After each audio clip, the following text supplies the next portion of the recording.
Hari itu, 25 Oktober 1945, di Surabaya masih pagi hening.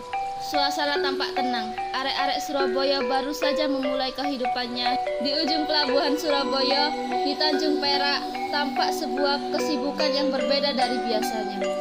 4 kapal perang Inggris tengah mendaratkan 6.000 pasukan infanteri di bawah Brigjen VS Malabi.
Laporan.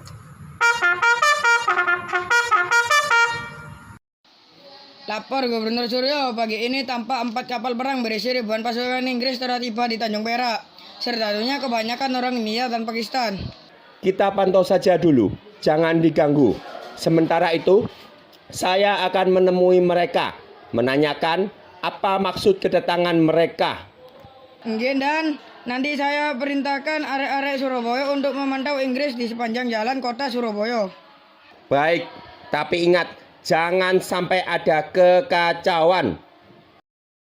Lokasi di Tanjung Perak.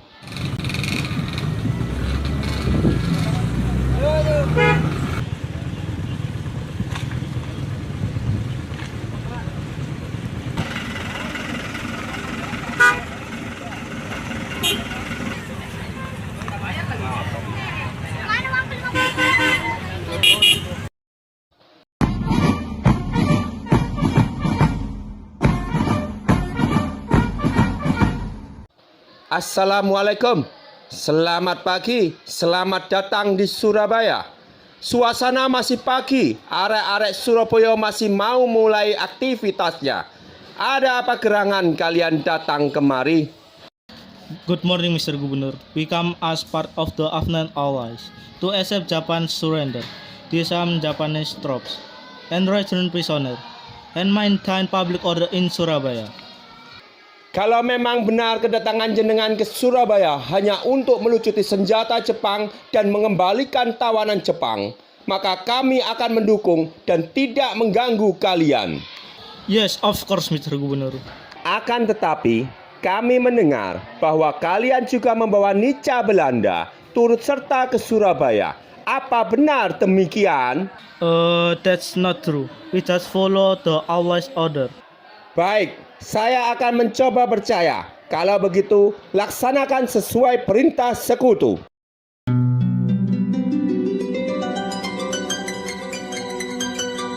Setelah kesepakatan bersama antara pemangku jabatan kota Surabaya dengan pihak pasukan Inggris, akhirnya pasukan Inggris diizinkan memasuki kota Surabaya dan diperbolehkan menempati beberapa lokasi gedung Surabaya untuk dijadikan pos-pos militer Inggris. Aku ya ora percaya karo lambene Inggris kuwi. Iya, jelas-jelas mereka teko gawe buka dalane londo nguasai Surabaya maneh. Cem-macem Inggris iku wani senggol bacok. Iya, ora wedi awak dhewe gawe mempertahankan kemerdekaan Indonesia iki. Ayo sikat ta. Toa dhewe wis duwe senjata teko Jepang. Ojo sik tala. Ojo gegabah. Dawuhe Gubernur Suryo wis jelas. Awak dhewe dikengkeng delok dhisik gerak-gerike Inggris kuwi. Lokasi sepanjang Jalan Indrapura.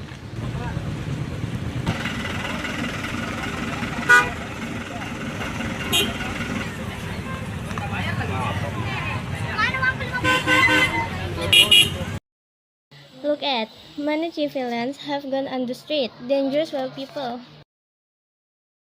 Damn it, you are not a soldier. Hah? You are not allowed to carry weapon. Hand them over to us. Ngocak sakarepe dhewe, kami tahu mengatakan Surabaya bareng londo anjing. Dan senjata ini untuk menghadapi kalian semua. But you stole the weapon from Japan. Please hand them over to us. Persetan anjing. The weapon belong to Japan. They must all be handed over to us. Otherwise, we'll suffer the consequence. Dan Inggris pun gusar terhadap barisan pemuda rakyat Surabaya yang sudah siap dengan persenjataan. Pagi itu, 27 Oktober 1945, Inggris segera mengambil tindakan dengan menyebar selembaran berupa ancaman kepada seluruh rakyat dan pemuda Surabaya yang berisi ultimatum agar segera menyerahkan seluruh senjata yang dimiliki para pemuda Surabaya kepada Inggris. Dan jika melawan, maka akan ditembak di tempat. Inggris kurang ajar, wanine njupuk senjata awak dhewe.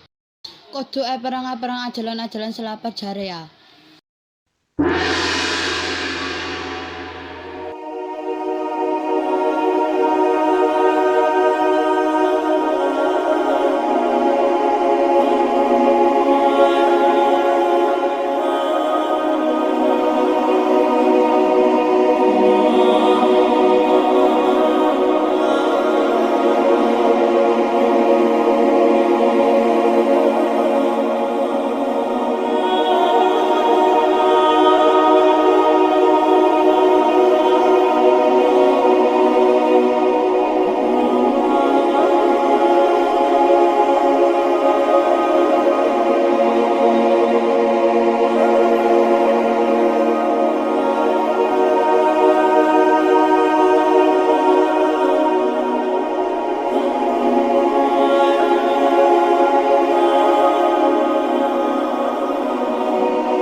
kedatangan Inggris yang sebenarnya adalah membuka jalan bagi Belanda untuk berkuasa kembali di Surabaya. Padahal Indonesia baru saja merdeka pada 17 Agustus 1945. Takbir! Pertempuran pun pecah secara sporadis tanpa perintah.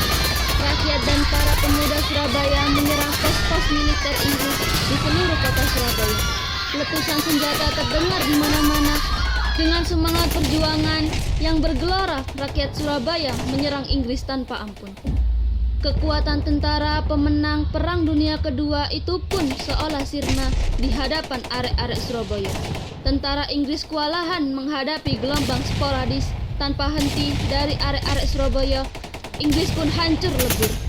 Lebih dari 20 pos militer Inggris berhasil dihancurkan oleh arek-arek Surabaya bersama tentara keamanan rakyat Inggris. Banyak prajurit Inggris terbunuh dan sisanya pasukan Inggris lainnya lari tunggang langgang menuju home base di Tanjung Perak.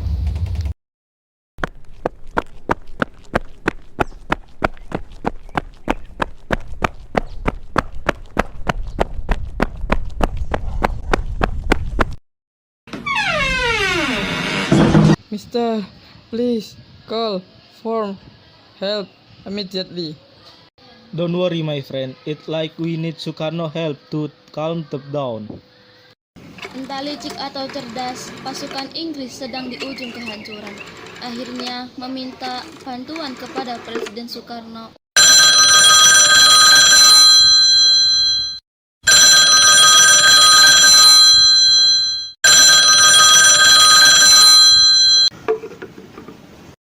Assalamualaikum. Good afternoon, Mr. Sukarno. We are being attacked by the people of Surabaya. Please help us to calm them down. Oke, aku sekarang segera meluncur ke Surabaya. Akan aku coba menenangkan mereka. Jangan khawatir. Insya Allah mereka akan menuruti omonganku. Bung Karno pun datang ke Surabaya untuk menenangkan arek-arek Surabaya dan akhirnya gencatan senjata pun disepakati dan ultimatum Inggris pun dicabut.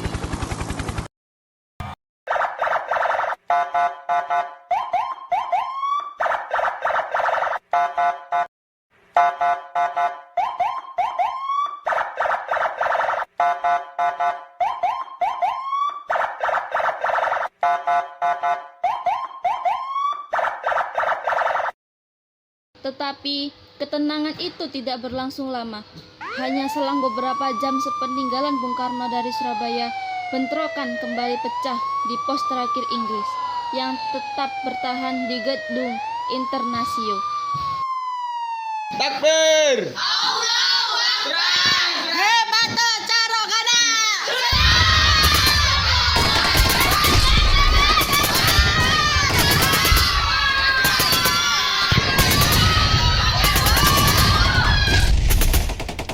Situasi semakin membara. Tiba-tiba Brigjen Malabi terjebak di tengah insiden tembak-menembak. Dan akhirnya mobil kodok yang ditumpangi Brigjen Malabi terkena serangan tembakan dan lemparan granat. Sehingga mobil meledak dan sang jenderal pun tewas di tempat.